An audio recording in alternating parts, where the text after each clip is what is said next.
welcome back to my channel Sharing is Caring bersama saya Neni Anggreni dengan topik Q&A Rhinoplasty. Oke, kita melanjutkan pertanyaan lagi ya. Yang pertama, Cici, operasi hidung itu bisa bertahan berapa lama? Kalau aku bilang operasi hidung itu sebenarnya selamanya, dia tidak akan berubah. Karena waktu aku umur 19 sampai 2 tahun yang lalu berarti umur aku 43 kan. Dan dia segitu-gitu aja gitu, tidak berubah apapun. Yang berubah hanyalah kontur muka kamu. Karena kita makin berumur, yang aku bilang lemak kita makin menghilang, kulit kita makin loose. Jadi mungkin hidung yang zaman dulu cocok, belum tentu yang zaman sekarang itu akan jadi cocok. Karena ingat, kalau jok-jokan aku nih ya, sesuatu yang dioles pakai duit, itu akan selamanya. Tapi kalau yang nggak dioles pakai duit, pasti akan berubah. Oke, joking. Apakah ada efek jangka panjang? Jujur sampai sekarang aku nggak ada efek apapun. Nah, apa sih penyebab oplas itu tulang implannya bengkok? Kalau aku bilang bengkok itu memang karena dokternya itu ngerjainnya memang masangnya itu bengkok. Atau kamu itu waktu pas, jadi 1 bulan pertama tuh harus hati-hati karena dia belum stabil, itu ketonjok atau apa gitu loh. Jadi pada saat operasi kamu tuh benar-benar harus lurus. Jangan goyang-goyang, karena nanti itu menentukan untuk dokternya itu pasangnya lurus gitu loh. Kalau kamu posisinya miring, nanti takutnya masangnya miring. Dan kebetulan memang papa mama aku itu kan dokter kan. Jadi pada saat di operasi yang pertama itu papa ngejelasin bahwa pada saat kita diimplan, itu 1 bulan pertama itu kan masih goyang. Kita benar-benar harus hati-hati, apalagi kalau zaman dulu tuh belum kayak sekarang, dia tuh biasa dikerangkeng dulu. Jadi kita tuh kalau bisa tidur tuh lurus gitu loh. Jangan sampai kita miring terus kena, karena dia belum stay. Nah itu bisa miring. Nanti lama-lama dia akan kebelit dengan daging-daging kita dan stay seperti tulang kita gitu. Jadi pada saat awal-awal sebulan pertama itu hati-hati ya. Jangan sampai kamu kena benturan atau apapun. Nanti kamu harus revisi. Kalau udah miring tuh nggak bisa diapa-apain. Kamu harus bongkar, kamu harus pasang ulang.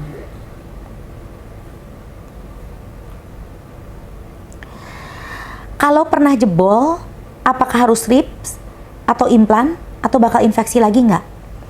Nah, pertanyaan ini mengacu kepada yang pernah saya ceritakan di part 3 mengenai kegagalan operasi hidung yang pernah saya lihat yang paling fatal. Kamu harus lihat dulu, kamu jebolnya itu kenapa? Apakah badan kamu itu menolak implan atau tidak? Rata-rata sih kalau infeksi tuh menolak implan. Tapi teman saya juga pernah infeksi itu karena dia waktu pertama itu makan seafood gitu loh. Dan dia kedua ketiga dia pakai implan aman-aman aja. Jadi saya nggak bisa menjawab karena kamu harus tanya ke dokter bedah. Saya hanya bisa menjabarkan apa yang saya tahu. Yang jelas makan pun kamu harus dijaga gitu. Apakah harus pakai rips atau tidak? Apakah akan infeksi atau tidak? Balik lagi nanti kepada keadaan kamu sendiri. Yang pasti kalau kamu lagi infeksi itu nggak bisa dioperasi. Kamu harus sembuhin dulu sampai infeksinya tuntas. Baru kamu bisa direvisi ulang operasi hidungnya. Gimana cara membedakan hidung orang yang operasi atau tidak? Kasih tahu jangan ya. Oke, gampang banget. Yang pertama, kamu pegang hidungnya, depannya pasti keras. Hidung asli ini depannya nggak keras. Nah, satu lagi yang banyak orang nggak tahu. Kamu lihat, kalau kamu perhatiin, saya punya hidung itu ini dekok di sini. Kalau ada dekokan, ini artinya ada penambahan implan di sini. Nanti saya akan masukin muka orang biasa yang nggak dekok, yang kamu bisa lihat itu hidung asli. Kamu lihat semua yang operasi, ini pasti dekok di sini. Kamu lihat ada jeglogan di sini. Nah, itu ciri-ciri orang yang diimplan hidung. Cici, kenapa di operasi yang keempat malah dipesekin bukan dimancungin?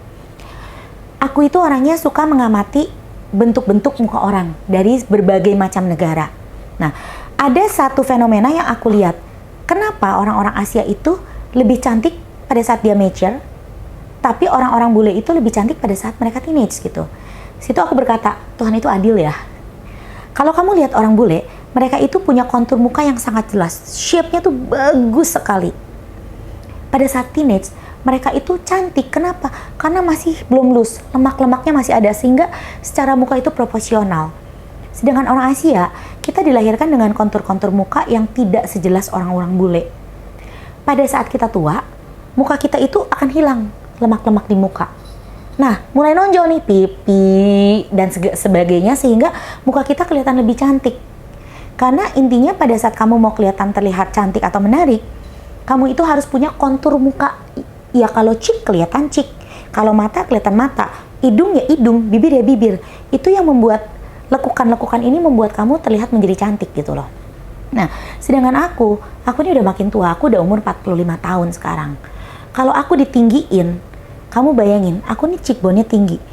Nanti makin tua, aku tinggi, ini semua makin tirus, hidung aku makin tinggi. Nah, aku nggak akan bedanya dengan kasus-kasus orang-orang bule yang pada saat tua, mereka itu kelihatan tua. Salah satu artis yang udah berumur favorite aku tuh Yuni Shara. Kamu lihat, kenapa dia cantik? Karena semua mukanya itu kecil, hidung dia nggak mancung, dia bikin mini semuanya. Jadi pada saat lemak dia hilang, itu menjadi cantik, menjadi manis gitu loh. Nah itulah alasan kenapa aku di operasi keempat ini, aku pesekin walaupun teman-teman aku bilang, kamu kurang mancung. Ya kalau misalnya nanti sampai aku nyesel, aku tinggal tinggalin lagi di dokter yang sama. Cuma kayaknya sampai saat ini sih kayaknya udah deh gitu, karena aku udah nggak mau operasi lagi. Kesatu, aku tuh udah capek, dan kedua tuh aku tuh ngerasain makin operasi tuh makin sakit ya. Dan pada saat operasi kadang-kadang ada aja kegagalan dari dokter satu ke dokter lainnya yang membuat hidung kita tuh makin berantakan gitu. Jadi aku tuh jujur ya, aku tuh udah mulai takut dengan yang namanya operasi hidung. Cici ada keloid nggak? Ada. Jadi waktu di operasi pertama itu aku punya keloid. Jadi aku waktu itu tekniknya tuh yang dari sini, aku nggak tahu itu apa namanya, dibuka. Terus udah gitu, jadi dari sini dibolongin, dimasukin implan.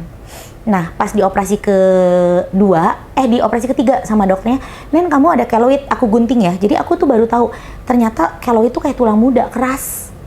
Nah, digunting, dimasukin, terus udah gitu ditutup pakai kulit.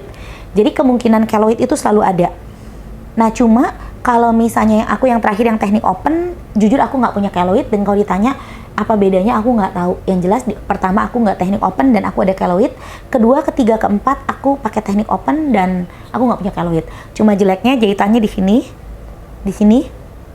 Ya jadi kalau dokternya nggak jago itu kelihatan ada bekas. Makanya kamu harus punya tip yang bagus di sini supaya nutup. Karena kalau ininya maju, ini nggak kelihatan gitu loh, ketutup. Kenapa aku ngelihat ada hidung itu kiri kanan itu seperti terbelah, seperti ada garis pembatas? Aku suka banget sama pertanyaan ini karena itu yang terjadi di aku. Jadi setelah operasi ketiga, kalau kamu lihat hidung aku itu, kamu suka 1, 2, 3. Padahal actually hidung ini harus nyatu kan. Dan aku tuh benci banget gitu loh. Kenapa sih hidung aku tuh ngebelah? Kayak ini tuh gluk, jadi kayak belahan gitu, nggak. Hidung tuh kan harus nyatu, nggak ada garis-garis pembelah. Nah aku baru tahu pada saat aku operasi keempat. Aku tanya sama dokternya, dok nanti aku nggak mau ada belahan ya, aku pengen nyatu kayak hidung orang-orang. Nah dokternya bilang itu rawan aku udah rusak. Nah kelihatannya itu terjadi di operasi aku yang kedua. Karena aku ingat dokternya itu bilang, saya lepasin ya rawan kamu. Itu aku inget banget.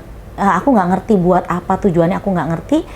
Yang jelas rawan itu rusak. Dan di dokter yang keempat aku bilang, dok tolong bantu ya. Dokternya bilang, saya nggak yakin bisa kembali seperti semula, tapi saya akan lakukan yang terbaik gitu.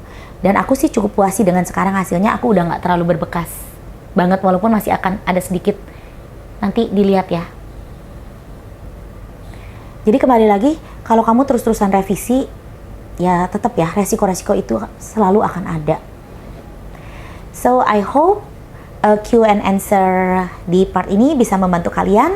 Dan I love you so much. Dan siapa aja yang mau sharing tentang kegagalan atau kesuksesan operasi kamu atau kecantikan, kamu boleh langsung DM aku di Instagram aku @nenianggraini atau put a comment and I will contact you back. Kalau kamu merasa terbantu dengan video ini, kamu boleh share. Dan jangan lupa press like, subscribe, and don't forget press the bell of notification. I love you so much and bye-bye.